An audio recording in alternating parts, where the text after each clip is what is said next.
Saber Direito desta semana é sobre administração pública.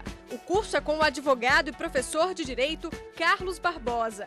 Entre os temas estão a teoria dos poderes e deveres, regulamentação, hierarquia e disciplina administrativa.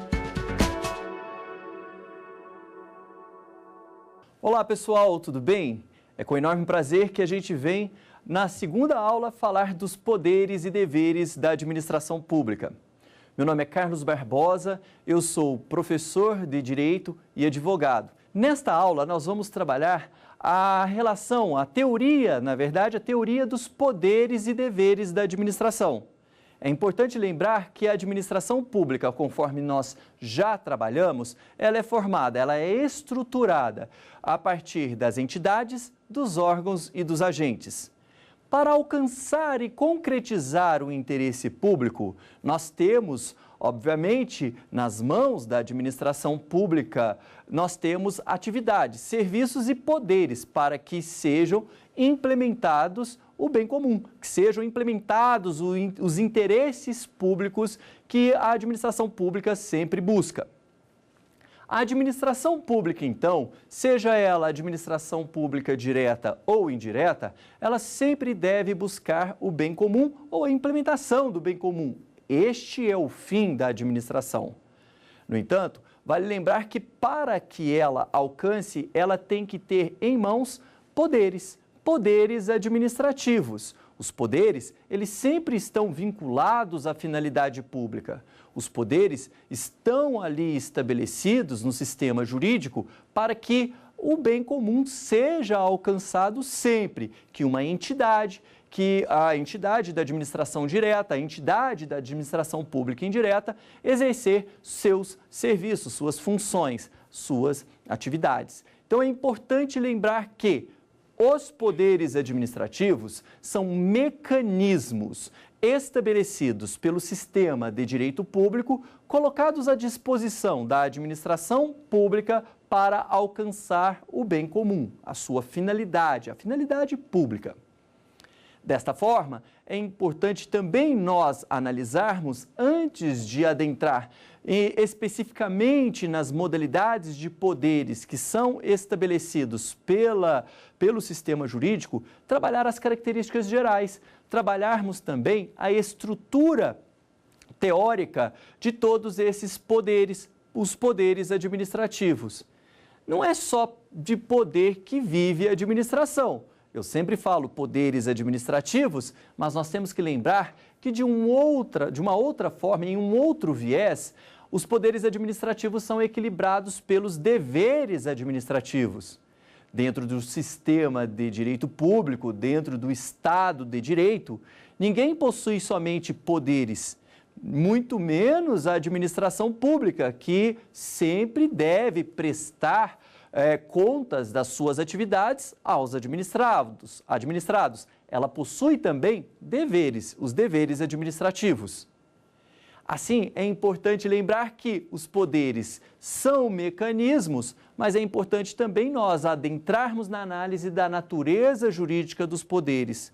Qual seria a natureza jurídica dos poderes administrativos? Será que é possível identificar dentro da estrutura teórica do direito a natureza desses poderes? Claro que sim. A natureza jurídica dos poderes administrativos é que eles são prerrogativas de direito público estabelecidos pelo sistema jurídico, colocados à disposição da administração na consecução do interesse coletivo. Prerrogativas que nascem, na verdade, do regime jurídico administrativo. Professor, se os poderes administrativos são, na verdade, prerrogativas, eu posso entender que todos os poderes administrativos nascem do sistema jurídico? Sim, a norma cria os poderes, coloca à disposição da administração e toda a regulação dos poderes toda a regulação está estabelecida no sistema jurídico, no ordenamento jurídico. Os poderes administrativos, então, como prerrogativas, devem respeitar alguns pontos importantes que a doutrina traz para nós. Que pontos são estes, professor?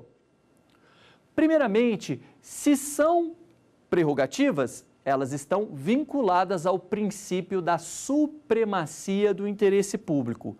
Princípio da supremacia do interesse público. O que significa isso?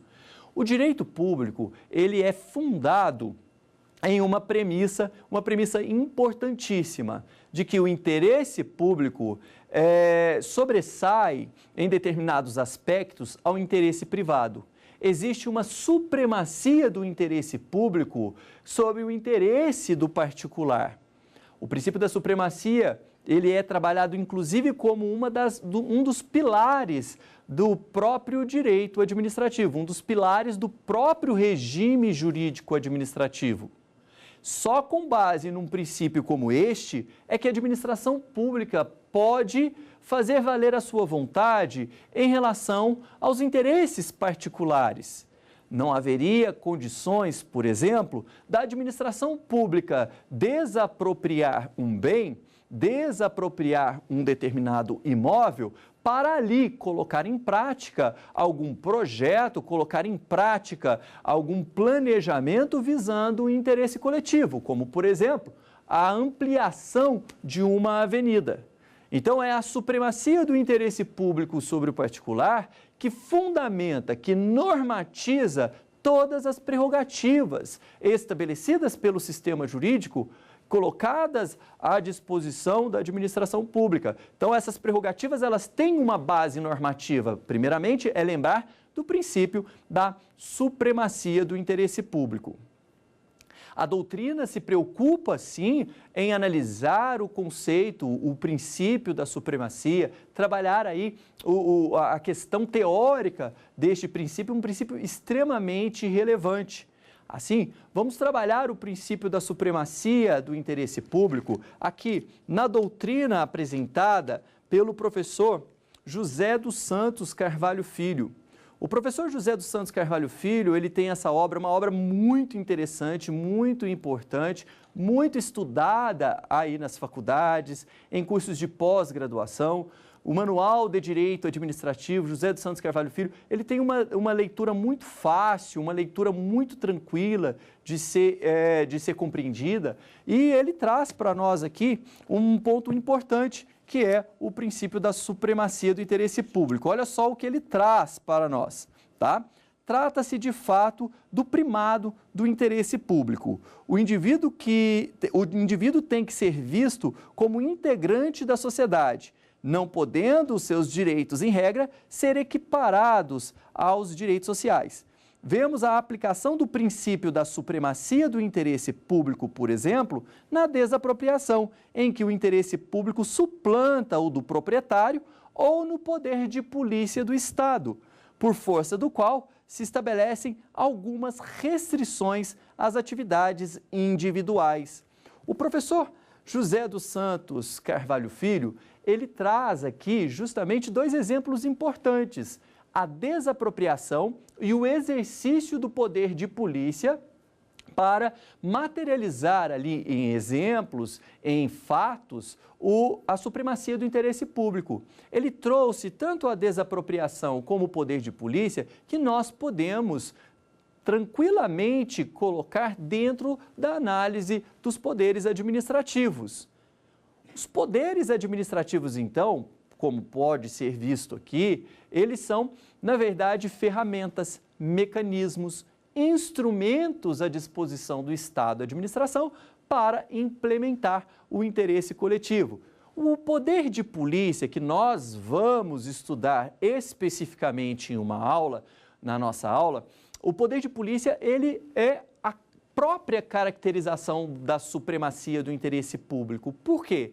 Porque o poder de polícia significa o poder que a administração pública tem de restringir o exercício de direitos privados em prol do interesse público. Todas as vezes que o interesse privado for exercido e colocar em risco ou prejudicar diretamente o interesse coletivo, o interesse público, o poder de polícia poderá ser executado, poderá ser colocado em prática para evitar que isso aconteça, seja de forma preventiva, seja de forma repressiva. Mas nós vamos trabalhar essa matéria em momento oportuno e uma aula só para ela, uma aula exclusiva para o poder de polícia, certo? Voltando para a análise das características e da natureza jurídica, melhor dizendo, dos poderes administrativos, vale a gente lembrar que existe um posicionamento, o posicionamento do professor Celso Antônio Bandeira de Mello, que ele traz que os poderes administrativos, eles são atrelados ao exercício da finalidade pública. O que significa isso? Significa dizer que quando se trabalha os poderes administrativos, isso não está vinculado à vontade do administrador. Como assim? Claro que não. Os poderes administrativos, eles devem sempre ser colocados em prática para alcançar o bem comum e não a vontade do administrador. Olha só como que é interessante, porque nós vimos no nosso primeiro encontro que em determinado momento da história, a administração pública foi colocada em prática, ou melhor, as atividades administrativas foram colocadas em prática com base na vontade individual do monarca. Lembra lá da administração pública patrimonialista? Hoje não temos mais espaço para isso. O que nós temos, na verdade, é que os poderes, eles estão vinculados ao fim público. Nessas condições, nesta acepção, os poderes eles não podem jamais serem colocados em prática com base na vontade do administrador. O administrador está ali apenas para implementar o bem comum. Ele está ali simplesmente para colocar em prática aquilo que a lei estabelece. O professor Marçal Justen Filho, ele traz essa observação, é uma observação muito pertinente, que os poderes, eles são estabelecidos pelo sistema jurídico, eles estão ali materializados no ordenamento jurídico e eles devem ser colocados em prática de acordo com a vontade da lei e não de acordo com a vontade do administrador. O administrador, então, somente em algumas hipóteses é que o administrador poderá agregar à vontade da lei a sua vontade. Somente em determinadas ocasiões é que a vontade da lei ganha também a vontade do administrador, mas essa vontade também está vinculada à busca pelo bem comum, o interesse coletivo. Você deve estar se perguntando, professor, quando você fala que em determinadas ocasiões a vontade do administrador também estará ao lado da vontade da lei, você está falando do exercício do poder discricionário? Perfeitamente. Somente no exercício do poder discricionário é que a vontade do administrador será somada à vontade da lei. Somente nessas ocasiões. Mas isso também nós iremos trabalhar em momento oportuno, certo? Os poderes, então, eles estão vinculados, os poderes estão estabelecidos pelo sistema jurídico, eles devem ser colocados em prática de acordo com certas restrições, é claro, se nós temos poderes, se nós temos ferramentas à disposição da administração pública, é sinal que ela também tem deveres que devem ser cumpridos, que devem ser respeitados, os deveres administrativos. Professor, os deveres administrativos, eles podem ser entendidos como obrigações estabelecidas pelo sistema jurídico e colocadas de forma imperativa para que a administração pública deva respeitar certos limites do ordenamento jurídico? Perfeito. Os deveres administrativos são limitações estabelecidas também pelo sistema jurídico no exercício das prerrogativas. É claro que a administração pública não só tem poderes, ela tem deveres, ela tem obrigações. Os deveres administrativos, eles equilibram a relação da administração pública com o administrado. Os deveres administrativos, eles podem ser entendidos como uma proteção do administrado. Como assim, professor? Eu, como administrado, quero saber se a administração pública está ou não exercendo suas atividades de forma eficiente. Dever de eficiência da administração pública, porque eu mantenho a administração pública através do pagamento de taxas, através do pagamento de impostos. Então, eu quero saber se ela está sendo eficiente ou não.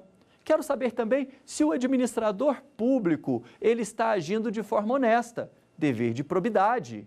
Eu quero saber tudo aquilo que está acontecendo dentro da estrutura da administração pública. É o dever que a administração pública tem de me informar, dever de prestar contas. E ela, a administração pública, jamais poderá deixar de agir diante de uma situação prática, diante de uma situação que exija uma contraprestação da administração. É claro que a entidade, o órgão, ele não pode deixar de agir. Essa obrigação é uma obrigação que nasce do poder-dever de agir, que nós também vamos trabalhar aqui. Vocês podem perceber, então, que a administração pública, ela tem essas limitações. Tanto é que a doutrina, de uma forma muito inteligente, de uma forma muito ponderada, de uma forma muito bem colocada, estabelece que os deveres administrativos estão fundados no princípio da indisponibilidade do interesse público. É um outro princípio, um princípio também muito importante que você encontra aí nos livros, né, de direito administrativo, de administração pública também. O princípio da indisponibilidade do interesse público fala que o administrador ele não pode abrir mãos, né, do interesse coletivo. É claro, a gente vai ver que o princípio da indisponibilidade do interesse público impede que ele abra mão do interesse coletivo. E tem razão para isso. Existem alguns elementos que devem ser ponderados, colocados, para que você entenda a questão da indisponibilidade. Por que que ele não pode abrir mãos? Né? Por que ele não pode abrir mão do interesse coletivo? Primeiramente, eu vou, né, trazer uma premissa inicial. O administrador não é dono do interesse coletivo. O interesse coletivo pertence à coletividade. Logo, o administrador ele não está legitimado a abrir mão do interesse público, do bem comum, certo? Isso faz com que ele, administrador, se estabeleça no exercício dos poderes, mas também tem que respeitar os deveres administrativos. Tudo isso dentro do regime jurídico administrativo, tá? O regime jurídico administrativo engloba tanto as prerrogativas como também os deveres administrativos. Prerrogativas como também as obrigações e as limitações que o próprio sistema impõe ao administrador. É importante lembrar também que a administração pública ela é marcada por alguns pontos relacionados aos poderes administrativos. Os poderes administrativos eles estão elencados nos livros de direito administrativo e não existe, dentre os doutrinadores, uma concordância no que tange ao elenco de poderes que o sistema jurídico estabelece para a administração. Você pode pegar alguns livros que falam apenas do poder de polícia e não falam especificamente ou expressamente em relação ao poder disciplinar, poder normativo, poder regulamentar, né? Não fala expressamente em relação a esses poderes, poder vinculado e discricionário. Você pode pegar alguns livros de direito administrativo que se debruçam na análise completa de todos os poderes e entendem que os poderes administrativos, eles são inúmeros, são em número maior do que de outros pensadores, tá? Mas, de qualquer forma, eu gostaria de trazer aqui o posicionamento da professora Odete Medawar em relação à questão da atividade administrativa. A professora Odete Medawar, nesse livro, que é um livro muito bom mesmo, um livro para você aí que está estudando direito administrativo moderno, a Revista dos Tribunais, livro muito interessante para você entender a questão da atividade administrativa. Olha só uma colocação muito bem feita da professora Odete Medawar, tá? Deve-se ressaltar que as atividades administrativas são complementares entre si e sujeitas a contínua orientação e coordenação. Na prática, os diferentes tipos se interrelacionam, parecendo, por vezes, confundir-se. Além do mais, na atualidade, registra-se a emergência de fórmulas novas de atuação para que a administração tente acompanhar o ritmo dinâmico e veloz das mudanças da sociedade, sob o impacto de tecnologias avançadas, inclusive no âmbito da informática. Percebe-se aqui, então, que a professora Odete Medauar, ela traz que os poderes administrativos, eles vão se enquadrando, eles vão se relacionando, tendo em vista as necessidades empíricas, as necessidades que o cotidiano trazem, as necessidades que o cotidiano traz para nós, para os administradores. Os administradores, eles devem sempre observar a realidade. Observando a realidade significa que eles, administradores, devem utilizar os poderes administrativos de forma a trazer respostas. A professora Odete Medauar, ela trouxe uma observação muito pertinente, em que pese essa divergência doutrinária no que tange a nomenclatura dos poderes administrativos, esses poderes, eles podem ser usados pela administração justamente para trazer a resposta que todos nós esperamos para uma realidade complexa. Pessoal, interessante saber que a sociedade evolui. A sociedade evolui e as relações também. Isso significa que a administração pública, como também o poder legislativo, o poder judiciário, o poder executivo, deve acompanhar essas mudanças. O Estado deve acompanhar todas essas modificações para que ele consiga trazer respostas para as questões quando ele for tutelado, quando ele for provocado a trazer essas respostas.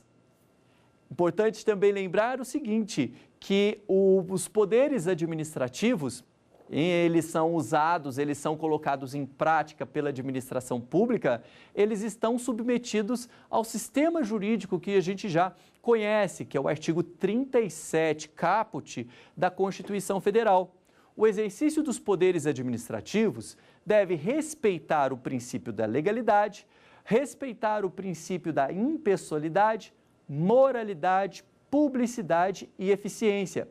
Citei aqui o princípio da supremacia do interesse público, inclusive citamos o professor José dos Santos Carvalho Filho, que trouxe uma explicação muito interessante sobre a supremacia. Mas, além desse princípio, que é considerado por muitos doutrinadores a base, o alicerce, um dos pilares do regime jurídico administrativo, o artigo 37, caput da Constituição, traz também outras limitações no exercício dos poderes administrativos.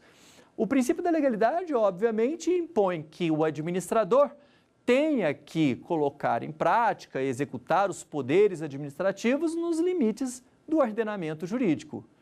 Não significa que o administrador ele precisa procurar dentro do ordenamento positivado uma ordem direta para ele executar o poder específico, um determinado poder administrativo. Não. O exercício dos poderes administrativos deve ser realizado de acordo com um sistema de regras e princípios, tá? Regras e princípios estabelecidos pelo ordenamento jurídico. Dessa forma, pode ser que o poder administrativo seja praticado com base em um determinado valor, por exemplo, um valor constitucional, uma diretriz constitucional, e não especificamente em uma regra direta que estabeleça um comando ao administrador público.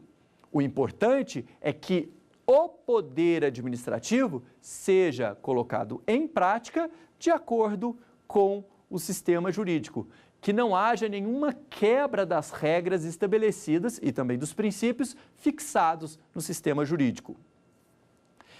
Claro que o poder administrativo ou os poderes administrativos diversamente colocados no sistema jurídico também devem ser executados de acordo com o princípio da impessoalidade. Os poderes administrativos devem ser praticados, colocados em prática, de acordo com o princípio da impessoalidade. O princípio da impessoalidade, ele tem várias acepções, mais um ponto importante, né, quando se trabalha administração pública, os princípios. O princípio da impessoalidade, ele possui várias acepções, várias interpretações realizadas pela doutrina. Então, nós temos inúmeras interpretações, mas o que eu queria destacar aqui é o princípio da impessoalidade, entendido no que tange à isonomia e no que tange à finalidade. Como assim, professor? Quando a administração pública vai colocar em prática um determinado poder, vamos pegar, por exemplo, o poder de polícia.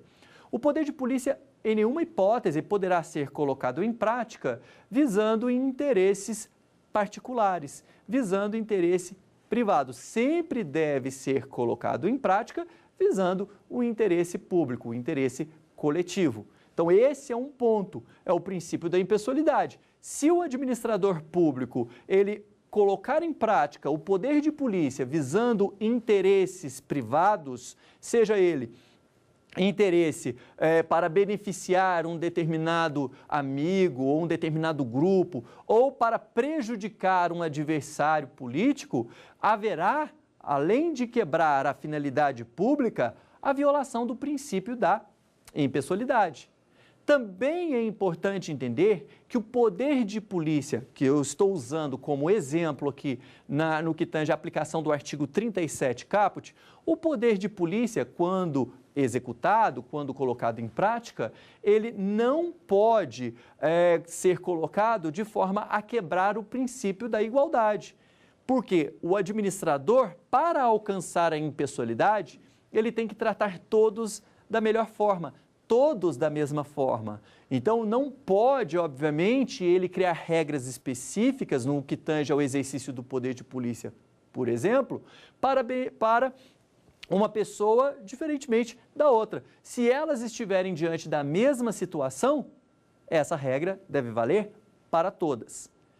Além do mais, é importante lembrar que o princípio, um outro limite que deve ser colocado é o limite da moralidade. Moralidade também é um limite para o exercício dos poderes administrativos. Os poderes administrativos, de acordo com o princípio da moralidade, eles devem ser executados tendo em vista sempre a ética, a honestidade do administrador. Jamais os poderes administrativos poderão ser colocados em prática e executados de forma desonesta, de forma a praticar alguma irregularidade no campo valorativo, no campo ético. A moralidade administrativa, ela tem vários contornos, né? E dentre esses contornos que nós temos que entender, a moralidade, ela acaba sendo uma limitação no exercício da atividade administrativa. Um outro ponto também é que a moralidade administrativa é diferente da moralidade comum, tá? A moralidade administrativa é aquela moralidade qualificada. Por quê? Porque se no exercício dos poderes administrativos o administrador, né, praticar alguma atividade violadora do princípio da moralidade, ele poderá incidir nas regras da lei de improbidade administrativa. Então, a gente percebe que a moralidade administrativa é uma moralidade qualificada porque gera consequências para o administrador caso ele venha a violar qualquer tipo de norma ali estabelecida. Então, violando as diretrizes éticas, haverá também a incidência da lei de improbidade administrativa e as sanções ali presentes. Princípio também da publicidade. Lá no artigo 37 fala do princípio da publicidade, professor? Sim, o princípio da publicidade está lá estabelecido no artigo 37 e também acaba sendo uma limitação no exercício dos poderes administrativos. Por quê, professor? Porque quando se executa, coloca em prática um poder, vamos dar um exemplo aqui, um poder disciplinar, quando é colocado em prática o poder disciplinar, O princípio da publicidade estabelece que aquele que está sendo punido, ele tem que conhecer, né, ele tem que ser informado das razões da sua punição. É uma questão de transparência. O princípio da publicidade impede que a administração pública tome decisões que não sejam decisões abertas à coletividade, aqueles que são direcionados à prática de atos administrativos. Então, importante lembrar isso daí, que os poderes administrativos também devem ser colocados em prática, mas também respeitando a questão da transparência, a questão da publicidade. Imagina só, eu, Carlos, supondo, sou um determinado servidor público, né? E foi então aberto um processo disciplinar contra mim e eu não sei quais são as razões, quais são os fatos que estão sendo imputados à minha pessoa, né? Eu tenho sim que saber quais são as razões para que eu possa apresentar a minha defesa. Tá? É uma questão de transparência da administração. Então, o princípio da publicidade, vocês podem perceber que ele também está ligado ao princípio do contraditório, que é um princípio também garantidor contra o exercício arbitrário dos poderes administrativos. Por fim, nós temos o princípio da eficiência. O princípio da eficiência também está lá. Ele entrou na Constituição, né, no artigo 37, caput da Constituição, a partir da Emenda Constitucional 19. A Emenda Constitucional 19 positivou o princípio da eficiência e que também deve ser considerado no exercício dos poderes administrativos. Como assim? Quando a administração pública, ela executar os poderes administrativos, quando ela colocar em prática os poderes administrativos, logicamente que a administração, ela deve ser eficiente ao máximo. Não dá para, por exemplo, usar do poder de polícia e não se chegar ao resultado esperado. É claro que o poder de polícia deve ser colocado em prática visando o quê? A finalidade, a qualidade, a eficiência, ou seja, preencher os anseios da coletividade no que tange aquele serviço específico. Então, os poderes administrativos também devem estar relacionados com o princípio da eficiência. Vocês podem perceber, então, que o artigo 37 também é um limitador dos poderes administrativos. Passam a ser o quê? Diretrizes constitucionais que devem ser são diretrizes que devem ser consideradas pelo administrador no que tange ao exercício dos poderes. Bom, professor, você disse que existem poderes, mas também existem os deveres administrativos, não é verdade? No que tange aos deveres administrativos, eu gostaria de destacar aqui que existem inúmeros deveres estabelecidos pelo sistema e esses deveres, eles se enquadram muitas vezes aos princípios constitucionais que nós acabamos de trabalhar. Como assim?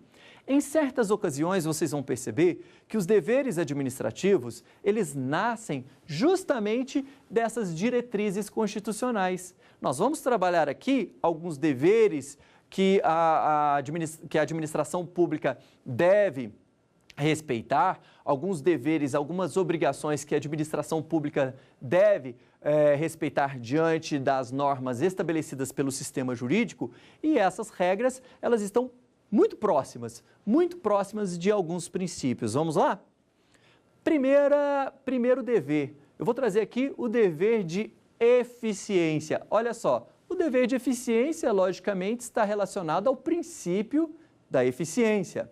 Dever de eficiência significa que a administração pública, no exercer de suas atividades, deve preencher os anseios da coletividade. Deve sim preencher os anseios da coletividade. Como assim, professor?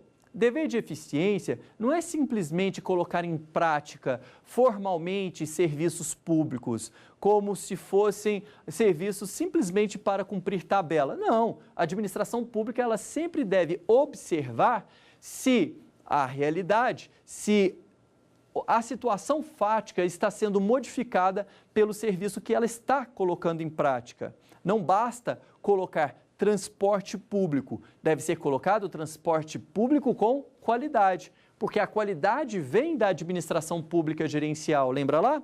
Então, dever de eficiência é dever de preencher os anseios, as necessidades da coletividade. Nós temos também um outro dever, que é o dever de probidade. Conforme eu já disse, o dever de probidade está relacionado ao princípio. Que princípio? Isso mesmo, o princípio da moralidade. O dever de probidade significa que o administrador, ele sempre deve colocar em prática as suas atividades, os seus serviços, as suas funções, tendo em vista o quê? Tendo em vista a ética, a probidade, a honestidade. Jamais ele poderá praticar atos visando a quebra da finalidade pública, de forma alguma.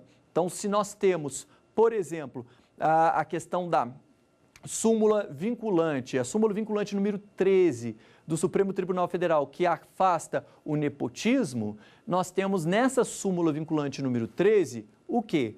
Uma normatização da ética administrativa, porque o Supremo Tribunal Federal, quando ele coloca essa súmula, ele fortalece não só a impessoalidade, mas também a ética na administração pública. Então, a súmula vinculante é um exemplo claro do dever de probidade da administração pública, certo? Nós temos também o chamado poder-dever de agir. Neste caso, quando a administração pública se depara com uma situação que exija dela uma ação, uma atividade, uma contraprestação, a administração pública não pode se recusar, ela não pode se omitir. Não pode haver a omissão por parte da administração pública. Não, professor? Não, porque dentre os deveres da administração existe esse, o poder-dever de agir. Tanto é que o professor Celso Antônio Bandeira de Mello, ele afirma que o dever prevalece sobre o poder, então deveria ser chamado de dever-poder de agir, né? Então, isso daí é uma expressão cunhada pelo professor Celso Antônio. O professor Eli Lopes Meirelles, ele fala do poder-dever de agir e ele traz ali justamente essa obrigatoriedade da administração pública a atuar nas condições e nas situações que ela identificar que exija a sua atuação, que exija a sua contraprestação. Eli Lopes Meirelles, Celso Antônio Bandeira de Mello, eles trazem aí, então, o dever de agir da administração pública diante de determinados fatos. O professor José dos Santos Carvalho Filho, por sua vez, ele traz uma outra observação, uma observação também muito interessante em relação ao poder-dever de agir. Por quê? Ele fala o seguinte, diante do poder-dever de agir, nós temos que analisar o seguinte, existem certas situações em que a administração pública, sim, deve agir, e nesse caso, são as omissões ilegais que estaremos diante quando ela não fizer algo diante dos fatos exigidos. Neste caso, o professor José dos Santos Carvalho Filho, ele fala o seguinte, olha, mas não é qualquer tipo de situação em que a administração pública estará diante da omissão ilegal ou ilegítima. Ele fala o seguinte, que a omissão administrativa somente será ilegal se, em determinado fato, em determinada circunstância, a lei estabeleceu uma obrigação para a administração executar em determinado momento.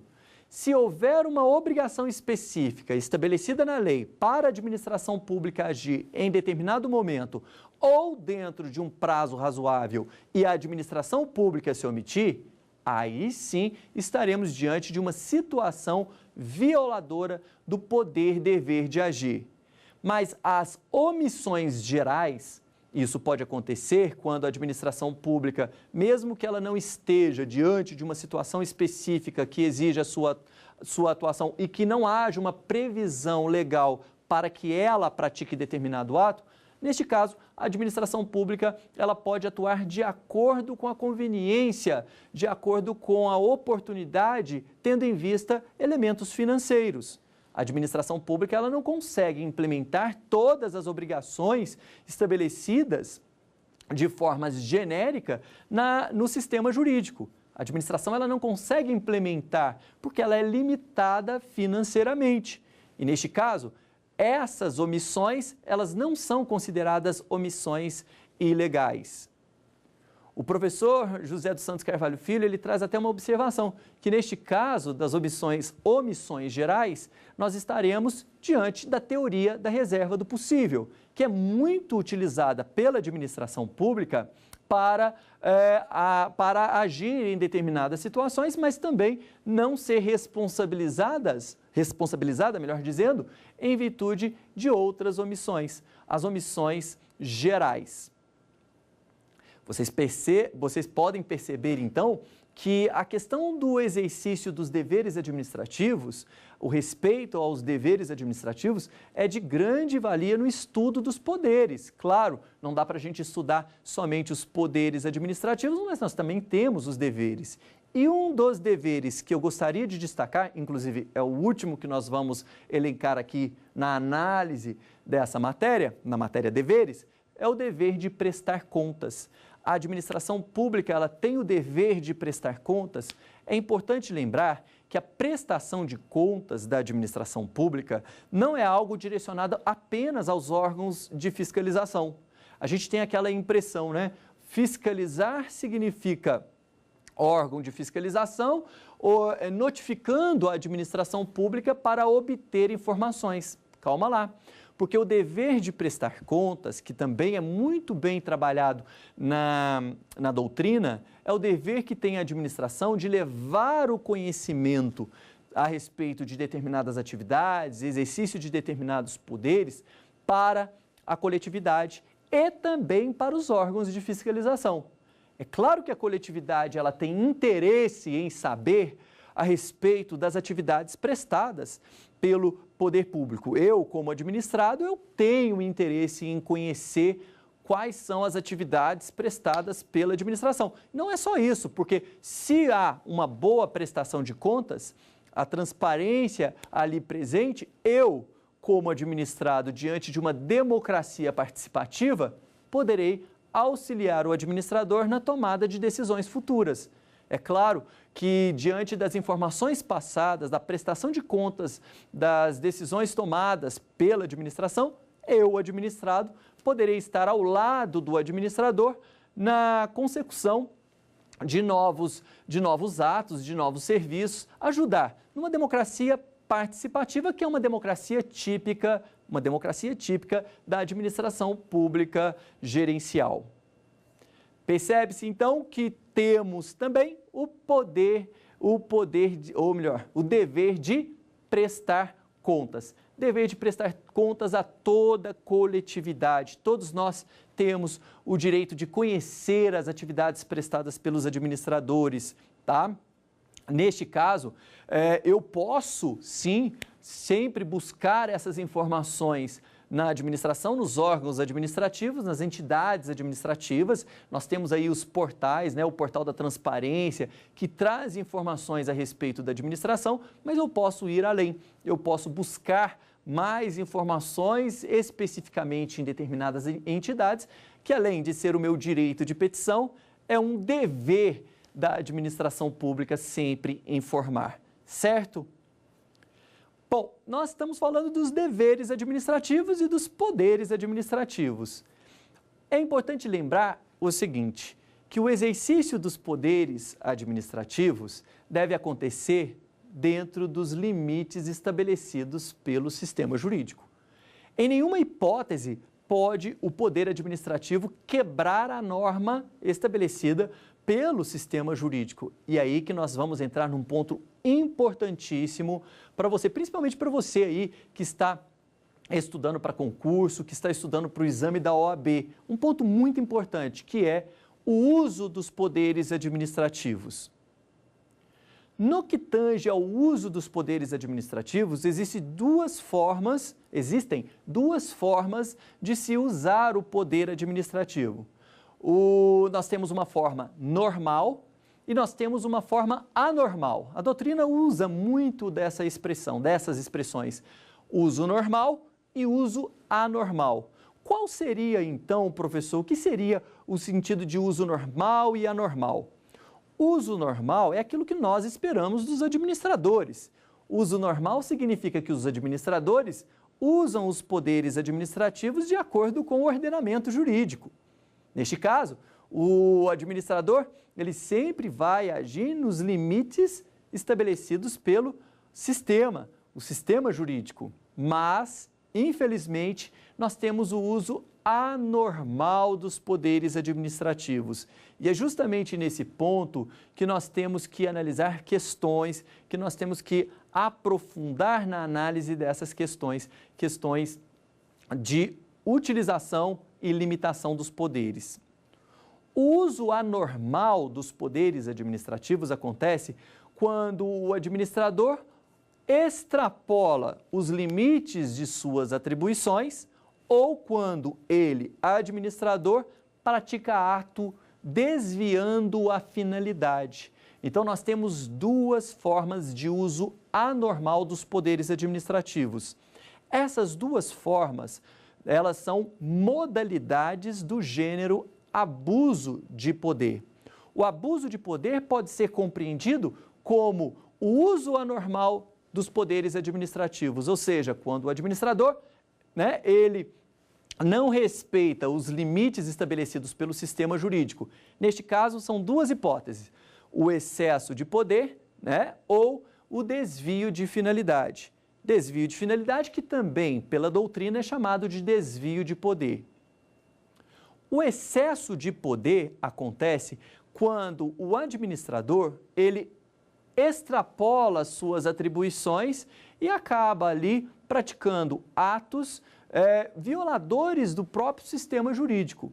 Imagina só, eu, Carlos, eu sou um administrador público, eu tenho as minhas atribuições e no exercer, no executar das minhas atribuições, eu extrapolo. Vou além daquilo que está permitido pelo sistema jurídico.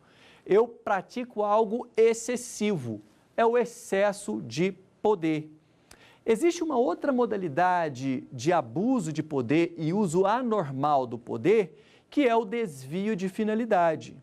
Neste caso, no caso do desvio de finalidade, eu busco outro interesse que não é o interesse da coletividade. Por exemplo, eu pratico um ato visando interesse privado, interesse particular, interesse meu, interesse da minha família. Nesse caso, eu não estou buscando o bem comum, eu não estou buscando o interesse coletivo, eu estou buscando o meu interesse. Eu estou agindo de forma egoística, eu estou agindo de forma irregular, contra o sistema jurídico. Essa matéria é tão importante, que vira e mexe, ela vem caindo em concurso público. Independentemente da banca que organiza o concurso público, essa questão é muito colocada e também no exame da OAB. Você que está aí se preparando para o exame da OAB também tem que ficar atento. Aproveitando então, vamos dar uma olhada numa questão que é muito comum. Olha só, quiz.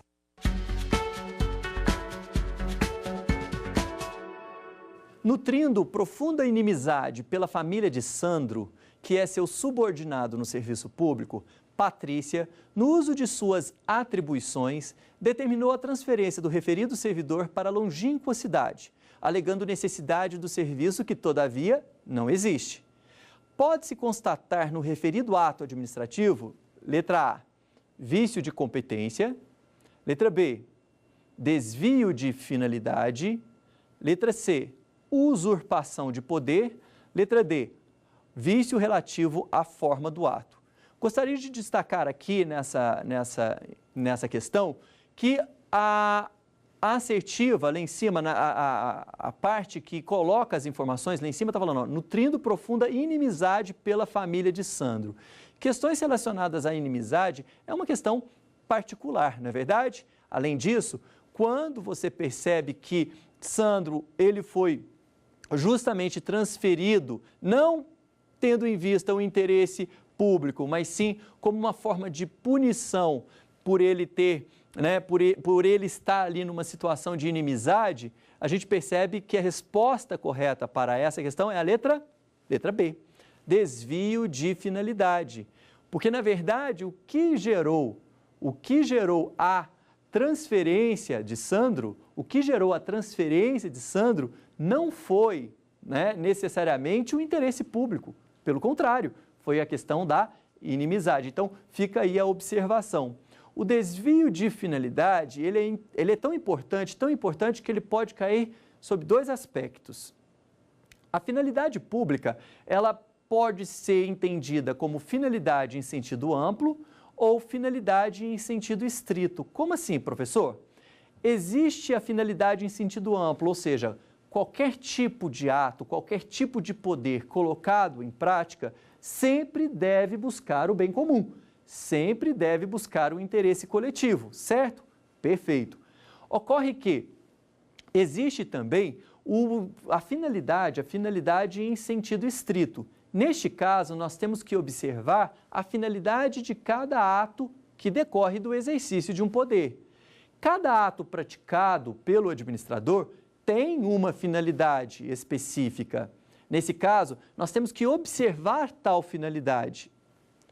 Como assim, professor? Imagina só, remoção do servidor, aqui a expressão, na questão se usou a expressão transferência, mas a remoção do servidor só deve acontecer quando o interesse público exigir, não é verdade? Somente quando houver necessidade do servidor em uma outra localidade para que ele seja removido para aquela localidade, certo? Ocorre que, muitas vezes, infelizmente, em determinadas situações, a administração pública utiliza da remoção como forma de punição do servidor. A remoção, ela não pode ser usada como forma de punição. Nós temos dentro do regime disciplinar, dentro do sistema legal, a forma de punição do servidor, que não é, obviamente, a remoção. Se for usada a remoção como forma de punição, nós estamos quebrando a finalidade do Instituto Remoção. E, nesse caso, nós temos também uma situação que é considerada desvio de finalidade, certo? Desvio de finalidade também se enquadra nessa situação. Então, nós temos duas situações. Nós temos o desvio de finalidade em sentido amplo e estrito, e nós temos também o excesso de poder como forma de abuso de poder. O excesso de poder também é uma modalidade de abuso de poder. Existe forma de controlar a prática desses atos, professor? É possível que haja um controle sobre esses atos? Claro que sim. Os atos praticados com desvio, conforme a gente está observando aqui no nosso exemplo, ou com excesso, na verdade, os atos praticados com abuso, eles podem ensejar responsabilização do administrador.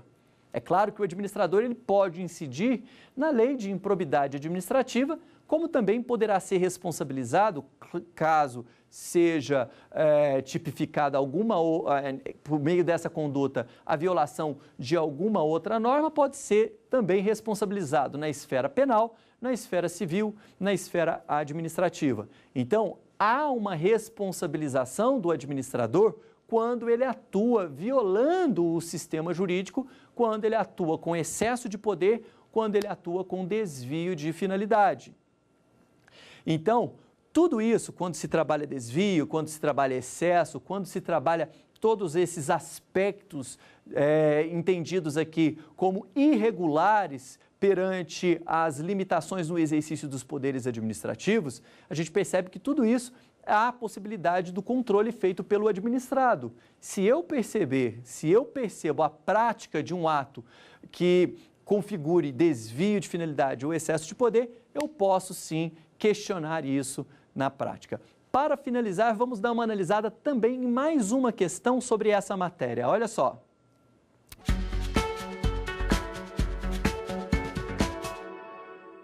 Os atos praticados pelo agente visando interesses privados em detrimento ao interesse público, letra A, é ato ilegal por configurar desvio de finalidade. Letra B, é ato ineficaz por configurar excesso de poder. Letra C, é ato anulável por ser inconveniente. Letra D, é ato revogável por ser abuso de poder. Vamos lá em cima de novo. Os atos praticados pelo agente visando interesses privados em detrimento do interesse público. Pessoal, é claro que isso é um ato ilegal porque configura desvio de finalidade. A letra A é a resposta. A letra A. O ato é ilegal e, consequentemente, nós teremos o quê? Nós teremos a anulação desse ato. O ato deverá ser anulado pela administração ou ele deverá ser anulado pela administração ou poderá ser anulado pelo próprio Poder Judiciário. O próprio Poder Judiciário também terá condições de anular esse ato praticado com abuso. Professor, os atos praticados com abuso de poder, os atos praticados com excesso de poder ou desvio de finalidade sempre serão atos eivados de irregularidades que dão ensejo à nulidade? Sempre, porque nós estamos falando de condutas praticadas contra o sistema jurídico. Então é isso, lhe aguardo no nosso próximo encontro, na nossa próxima aula, com mais poderes e deveres administrativos. Grande abraço, tchau!